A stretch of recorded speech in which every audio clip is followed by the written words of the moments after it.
läks käima. Nii, loeme siis edasi sellest raamatust, kuidas ennast tervendada, kui keegi teine ei suuda sind aidata. No see on nii täpselt minu raamat, nii täpselt aina rohkem nagu kõnetab. Tõeliseks endaks saamine.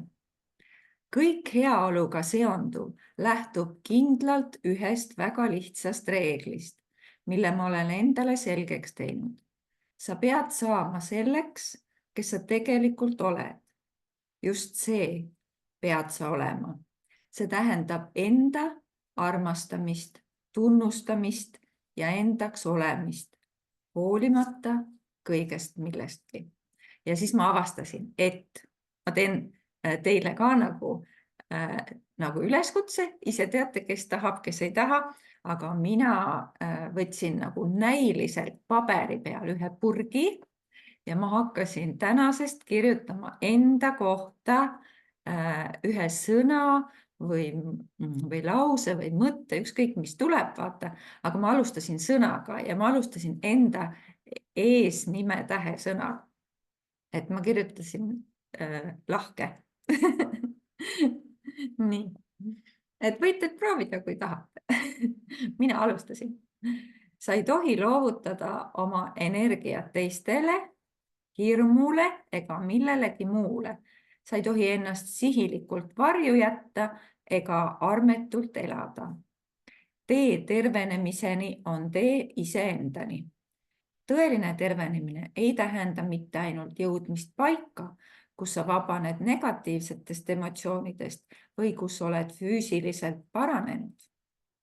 Usun kindlalt, et just irdumine oma siseolemusest ja sellest lahkulöömine või loobumine oma tegelikust minast põhjustavad vaimu ja keha rahulolematust.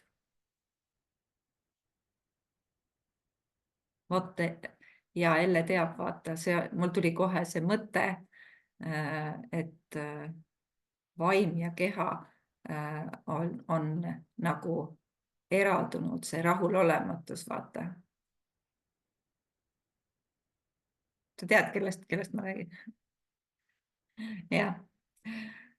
Sa pole katki ega vaja kokku liimimist. Sa oled lihtsalt eksinud ega vaja õigele teele suunamist. Sa ei vaja eneseabi, tarvis on ainult enesearmustust. Vajad ainult seda, et enda üles leiaksid ja leitu juurde jääksid.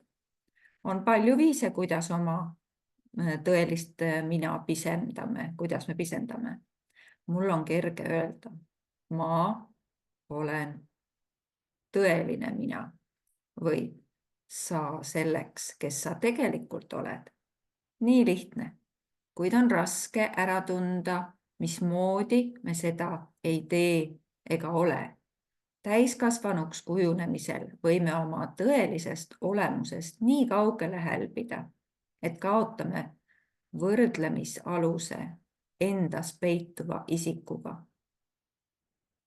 See idee tähenduse avamiseks loetlen sulle oma väga isiklikke arusaamu. Selle idee tähenduse avamiseks loetlen sulle oma väga isiklikke arusaamu. Mõtlen nüüd, et just kõik need sundisid mind ähmastama oma tõelise olemuse helget valgust, põhjustades seega haigestumist. Soovitan, et koostaksid samamoodi toimides samasuguse loetelu. Võib-olla kardad oma nimekirja tegemist samamoodi nagu mina, enda oma jagamist. Aga me kõik oleme ju vaprana sündinud. Võtan lonksu. Nii, esimene on hirm. Mina olen kogu oma elu jooksul nimetanud seda ärevuseks. See ei ole kunagi seostunud pelgusega, aga sügaval oma sisimuses ma kartsin. Mainin vaid mõnda sellest, mis mind heidutas emotsioonide väljendamine ja jagamise hirm. Ükspuha, mis laadi, äpardumise hirm, iseenda usaldamise hirm, hirm, et mu vanemad surevad, avariisse sattumise või viga saamise hirm. Ma jätan siia korraks pausi, sest ma tahan rääkida seda, kui ma olin, me mäletame, koolis vist ei käinud, ma olin 7-aastane või. Siis mäletan, me kolisime maalt, seal, kus ma elasin, piiri ääres Lõuna-Eestis, kolisime Värskasse perega ja elasime nagu tädimajas, sest me hakkasime ise uut maja ehitama ja ema läks naabri poole kaevust vett tooma ja ma ei tea, mis seletamatu hirm mul sees oli. Ma nägin teda aknast, et ta läheb ja ma kogu selle aja, kui ma nägin, et ta läheb, võtab vee ja tuleb tagasi, ma karjusin meeletult, ma karjusin. Ja ausalt ei teagi, mis hirm see oli. Aga hiljem nagu ma küsisin nagu ema käest, et miks, kui ma suurem olin, et mis hirm see võis olla, et miks ma karjusin, et mis mu elus nagu varem oli toimunud, et see hirm oli nii tugevalt kehasse jäänud. Ja alles hiljem sain ma sellest teada, aga huvitav, et ma mäletan, et ma ainult üks kord karjusin. Võib-olla ma karjusin varem ka, aga see viimane või ma ei tea, mitmes kord, see nagu jäi nagu hästi meelde. Ja siis ema rääkis loo, kuidas, kui ma olin väike, 2-aastane ja veel maal elasime seal vanaema juures, siis vanasti oli sauna eesruum, kus kuivatati nagu heina. See oli avatud ruum, seal ei olnud ust, lihtsalt tulid heinad, seal vahetati riided ära ja siis mindi sauna. Ja ema lõunaaeg pani mind sinna heinte peale sauna eesruumi, ise ka tuli kõrvale ja me jäime magama. Ja kui mina ei mäleta seda, see on ema jutt nagu. Ja siis, kui ma üles ärkasin, siis järelikult ema seal ei olnud. Ja ema läks muidugi sel ajal karjamaale lehma lüpsma, et ta jõuab ära lüpsta, tuleb tagasi, et mina magan seni, aga mina olin üles ärkanud. Vaatab, last ei ole. Ja see esimene asi, emal hirm kohe jooksis tiigi juurde, et ära uppunud. Vaatab, ei ole, seal ei ole. Ja siis tuli meelde, et käis minuga hommikul metsas marjul ja pani kohe jooksuga sinna metsa poole, kus me olime siis hommikul käinud. Ja leidis mu mööda teed siis nagu metsa poole minemas ja nutmas, et emme, kus sa oled. Et see võis ka see hirm nagu jääda sellest 2-aastase lapse sisse, kuni siis senimaani, et ma olin mingi 7-8 ja siis tekkis selline olukord mu elus, et ma pidin üksi tuppa jääma ja siis tuli see hirm nagu uuesti ülesse. Sest see oli see muutunud keskkond, vaata. Jah, just sellise keskkonna muutus tõi esile selle hirmu, et see oli ka selles mõttes võib-olla ka hea, et see tuli esile, sest muidu ta oleks jäänud võib-olla veel kauemaks sinna kehasse. Et mäletan, et rohkem ma nagu ei nutnud enam. Et järelikult ma ikka karjusin selle hirmu nagu lõpuks välja. Aga jah, selline asi, et jah, see hirmu koht, see tuletas mulle kohe selle meelde mu lapsepõlve asja. Meil ei ole midagi sihukest olnud või? Ei ole, jah? Okei, on või?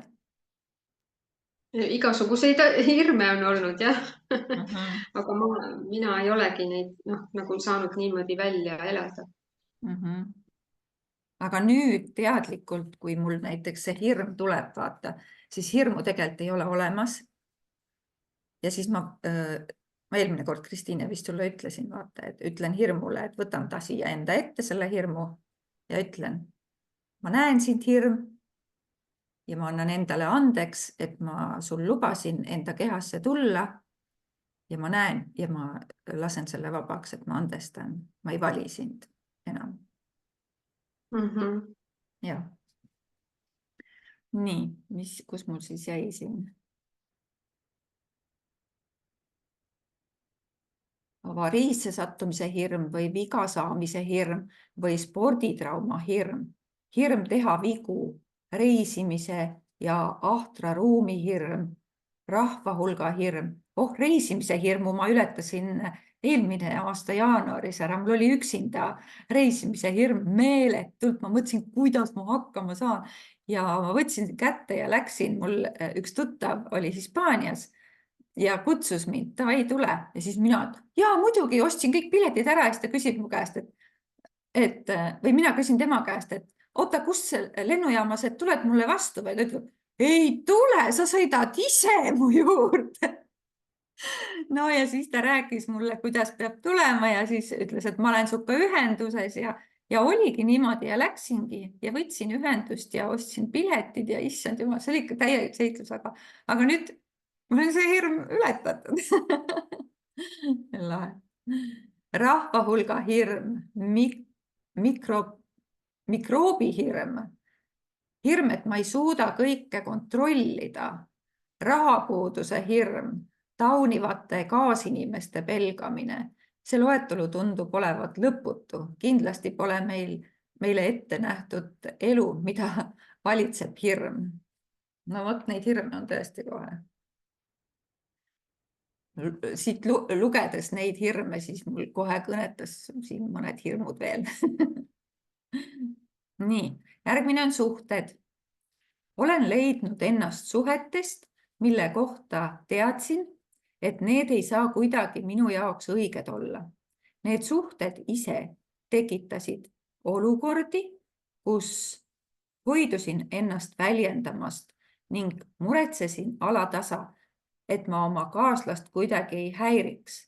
Tundsin, nagu poleks ma piisavalt huvitav või lõbus ning süüdistasin ennast, et ma ei suuda kaaslasele turvatunnet pakkuda. Võib-olla veelgi rohkem. Kahjustas kõike tõsiasi, et ma polnud nendes suhetes enda vastu aus. Veensin ennast ümber selles, mida ütles intuitsioon, et suhe pole minu jaoks terviklik. Enda veenmine selles, mida meie sisetunne vääraks peab, põhjustab sisemise konflikti ning kahjustab meie olemust. Kogu see iseenda kohandamine ja filtreerimine ei lasknud mul olla mina ise. Nii, nüüd on 3. eneseproovile panek. Kui mõnel juhul võtsin endale liiga suure vastutuse, siis teistel puhkudel hoidusin hoopis kõrvale. Alates ajast, kui minust sai tööinimene, töötasin harva töökohtadel, mis oleks mulle meeldinud. Kuna koolis mulle ei meeldinud ja ma ei tundnud ennast seal hästi, siis loobusin haridusest, mis oleks aidanud mul nauditavat tööd leida. Kahtlesin koolis sügavalt ega isegi mõtelnud tõsimeeli 4-aastasele ülikooli kursusele, sest eksamid hirmutasid mind. Sisuliselt piirasin ma oma elu valikuid, sest kartsin eksamit. Me saame niisuguste rumalustega hakkama. Ma ei usu vähimalgi määral, et kellelgi peaks edu saavutamiseks tingimata ülikooli haridus olema. Kuid siiski usun, et me kõik peame kuhugi kõrgemale pürgima. Peame võtma endale vastutuse ka tülikate toimingute eest. Me ei tohi karta hirmsana tunduvaid asju, mis aitavad meil edasi liikuda. Enesekriitika. Olin endaga korduvalt karm, kui seda, mida mina ütlesin endale, oleks mulle öelnud keegi teine, oleks see vaimseks vägivallaks liigitunud. Tegin endale iga pisimagi vea ja eksimuse eest etteheiteid ning lootsin endalt alati rohkem, kui see inimlikult võimalik olnuks. Mul oli raske kõike sinna paika jätta ning lustida, jälgimata lakkamatult oma käitumist. Rõõm on meie tõelise olemuse osa. Selle mahasurumine kahjustab karmilt meie heaolutunnet. Kui õppisin endasse kergemalt suhtuma, mõjus see mulle väga hästi. Tegelikult oli see lausa absoluutselt hädavajalik.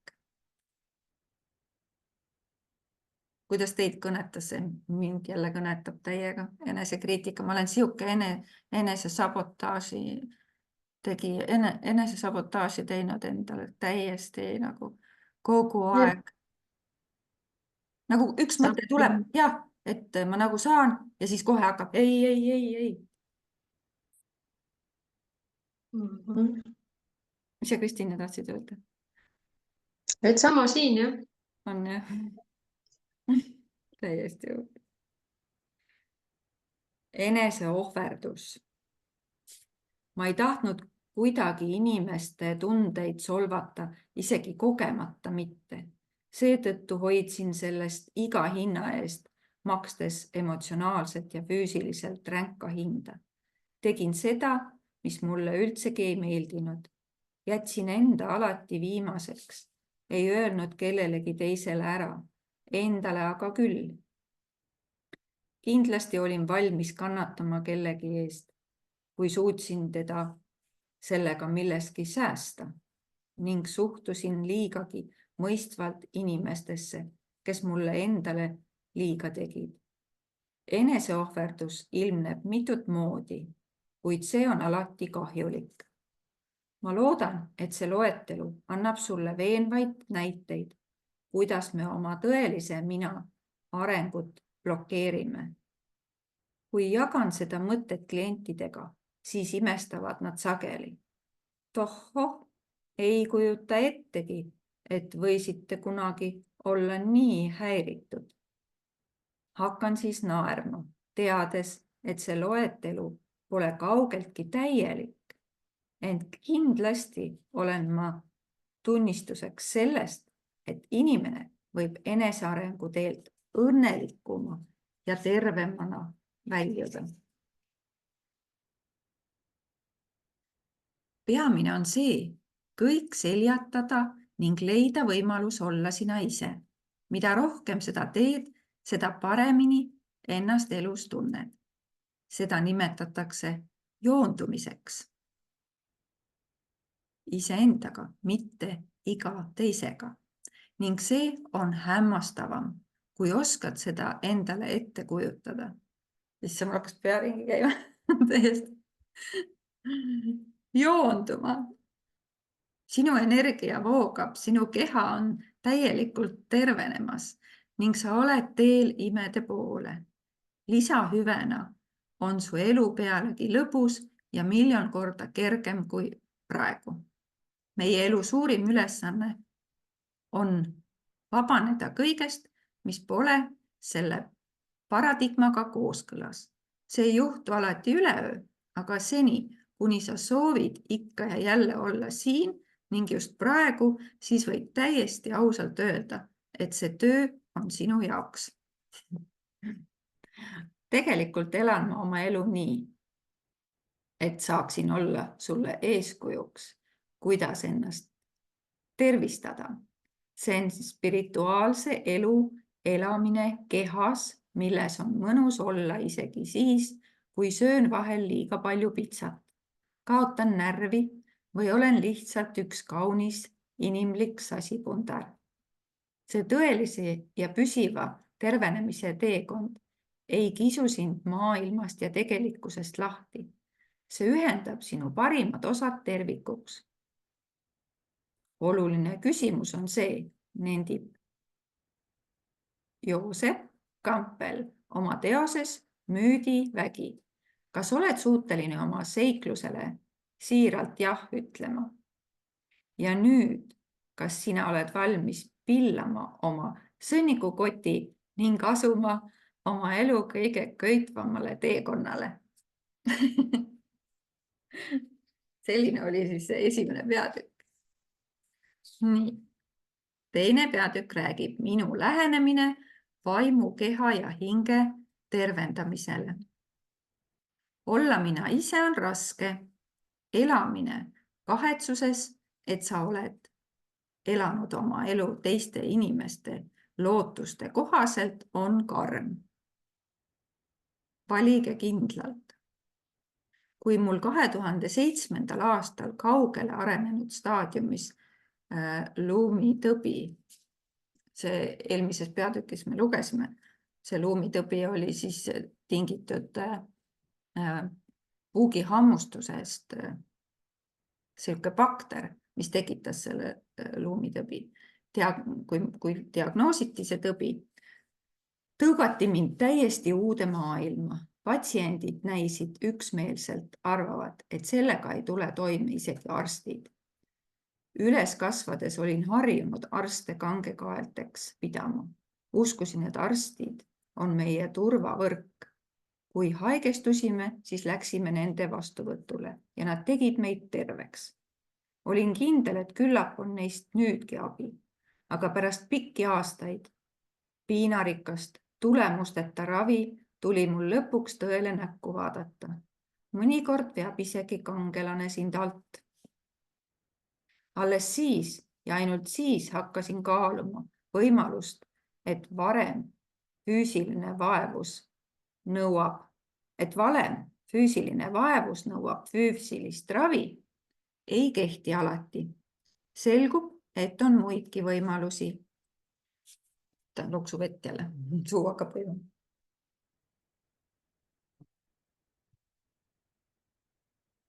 Selles peatükis avastad sa energiakeha põhitõed.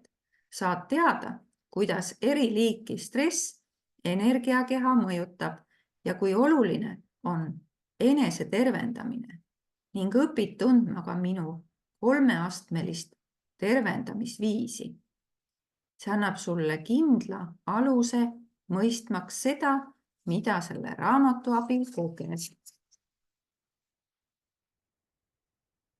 Inimkeha energiasüsteem. Meie keha on midagi palju enamat, kui pealtnäha paistab. Tegelikult on absoluutselt kõiges palju rohkem, kui me näeme. Päriselt on kõik lihtsalt energia. Rännakem nüüd hetkeks oma mälestuste põhikooli, kus me tõenäoliselt teada saime ja samas unustasime, et kõik universumis vibreerib. Iga aatom on talle omases võnkliikumises. Igal liikumisel on sagedus, mille ühikut nimetatakse hertsiks. Lihtsamalt öeldes on sagedus mis tahes punktide vahelise elektrienergia voomäär. Samamoodi nagu universum toimib energial, toimime meie, inimolendid, keerukal sisemisel energiasüsteemil, mis mõjutab kõiki meie elundeid, lihaseid, näärmeid ja muud. Seda kõike toidavad meis kulgevad elektriimpulsid. Niisugune energiasüsteem tagab meie ajutöö, määrab, mil viisil meie lihased ja närvid saavad ajult sõnumeid ning mismoodi meeleolud ja mõtted meie elu mõjutavad.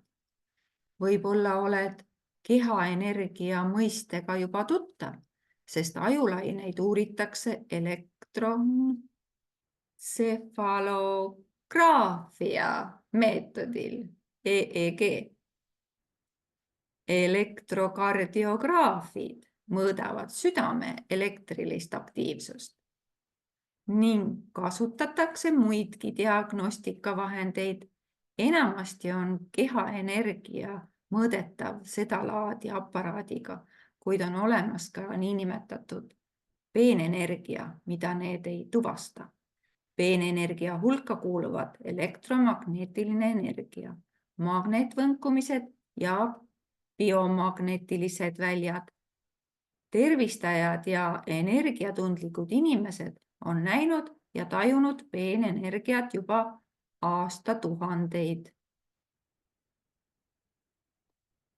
Oi, mul saab 10 minuti pärast saab läbi. See tuleb meeldetuletus. Mul varem vaata ei ole seda olnud. Okei. 10 minuti pärast saab läbi. Paljud iidsed meditsiinisüsteemid, ka traditsiooniline Hiina meditsiin ja Ayurveda lähtuvad keha energiasüsteemi tundmisest. Keha energiasüsteemis peitub mitmesuguseid energiastruktuure, nagu tšakrad, meridiaanid, aurad, kihid ja muud selle sarnane. 2 struktuuri, millega me selles raamatus kirjeldavaid võtteid õppides vahetult tegeleme, on meridiaanid ja tšakrad. Meridiaanid on keha energiakanalid, iga meridiaan kulgeb läbi keha, jagades oma ettemääratud teel energiat elunditele ja kudedele. Meridiaanidest saab rohkem teada 7. peatükis, õppides emotsionaalse vabanemise tehnikat, EFT-d. Tšakrad on muistsete pärimuste järgi keha rattakujulised energiakeskused. Iga tšakra valitseb spetsiifilist kehaosa ja mõjutab selle elundeid ja kudesid. Tšakratest saad rohkem teada 8. peatükis. Kui meie energiaväljad on häiritud, energiavoog korrapäratu või aeglane ja blokeeritud, tekivad meil eri sümptomid. Energiahäired annavad endast kehas tunda. Tajud neid sõlmena, alakõhus, kui oled hirmunud, emotsionaalse häirituse puhul kõrvetavad need rinnas, aga sisemise konflikti seisundis viibides tunned selja või kaelavalu. Sa koged seda, mis juhtub siis, kui su elundite, näärmete ja lihaste juurde ei voolu õigel viisil energiat, mida need talitsemiseks vajavad. No nii, ma pean nüüd siiani katki jätma, et meil saab see aeg otsa, et eks homme loeme edasi. Kas teadsite sellest kõigest juba? Oled kuulnud neid? Nüüd võib rääkida. Ei, mitte kuulnud kõigest, aga hea teada nüüd.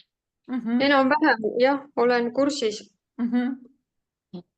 Et siis loeme homme edasi, vaatame, mis siin tuleb. Jah. Aga tore oli näha teid, et ma panen selle nüüd seisma.